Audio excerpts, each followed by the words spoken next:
Well, here we are at the 22nd Annual Latin American Energy Conference in La Jolla, and we're delighted to have Francisco Salazar here with us this year. Thanks for coming. Thanks to you. Thanks for inviting me. It's great to have the Comisión Reguladora de Energía de Mexico, where Francisco is the chairman, the president of that commission. Francisco, you're the chairman of the Regulatory Commission in Mexico, which looks at downstream natural gas and electricity. Everyone likes to talk about energy reform in Mexico and that sort of code for oil reform. But I want to talk to you first about electricity. What's happening in the electric sector? We know the sort of discussion of the Aztec tiger in Mexico and the growth, the focus this new administration's put on economic growth. What's that mean for electricity? And is there something that happens in the reform discussion that impacts electricity? Well, the electricity sector has been growing very well in terms of investment that has come into Mexico. The private sector has invested almost $37 billion during the last years. But it is a sector where the current industrial organization will be exhausted soon. It's not going to deliver what needs to be in place in order to be an efficient sector. There's a need for more competition in generation. There's a need for unbundling. There is a need for more transparency and for a proper allocation of costs. And that cannot be done without a reform. So now that in Mexico we're talking about an energy reform, energy includes electricity. So sure. Electricity should be part of this discussion.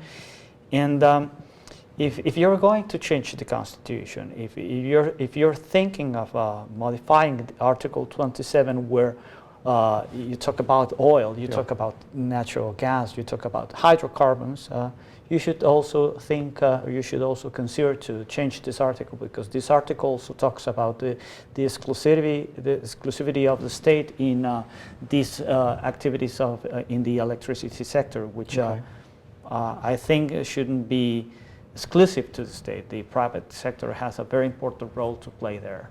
So more than just the current framework of self-supply and some of the independent producers, you're talking about an opening in the electric sector as well. Yes, right now we have some kind of or some degree of competition, but it's not very flexible. If you want to include new customers, well, to start with, you don't talk about them as customers. You talk about them as partners of members of a self-supply association. So you need to start giving up more flexibility. You need to avoid some transaction costs. The transaction costs to have these kind of bilateral arrangements need to be wiped away. You need to have more flexibility there. You have to allow CFE to compete, because right now what we have is that some people, just because the electricity rate is very high, they start producing their own energy with very inefficient generators. Their own generators, they have internal combustion engines, some diesel engines that they turn up, and it's not efficient. The average marginal efficiency of CFE is much higher than that, and so they should be taking electricity from CFE. But the problem is that CFE itself cannot compete. So you have to have a level field for competition, allowing CFE to compete there as well. And you have to separate the other activities. You have to separate the cost of transmission, the cost of distribution. You have to separate the cost of distribution in different zones.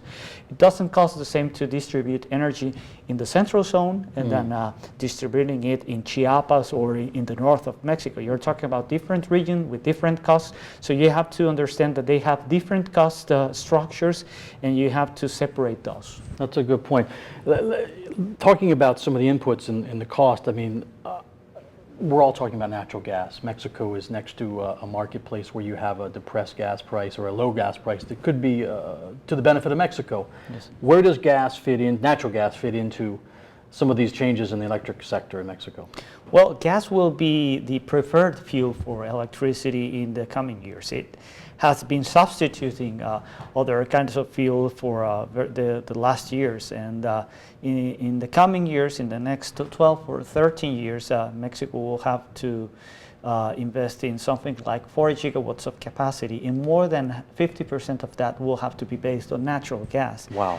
And that's because natural gas, besides being economic, besides very competitive, besides being linked to the most efficient technology to produce electricity nowadays, is a fuel that produces very low amounts of CO2. So it's very wise to use it to substitute other fuels. And of course, everybody talks about reducing greenhouse gas emissions, and that's correct.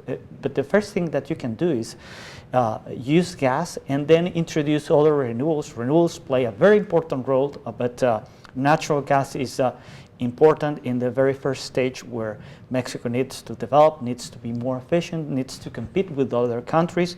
So start with gas, and then and gas will help you to also introduce renewables, because you need backup. Right, the firm power. Paco, Francisco, thank you so much for joining us here in La Jolla. Great to have you here. See you in Mexico City.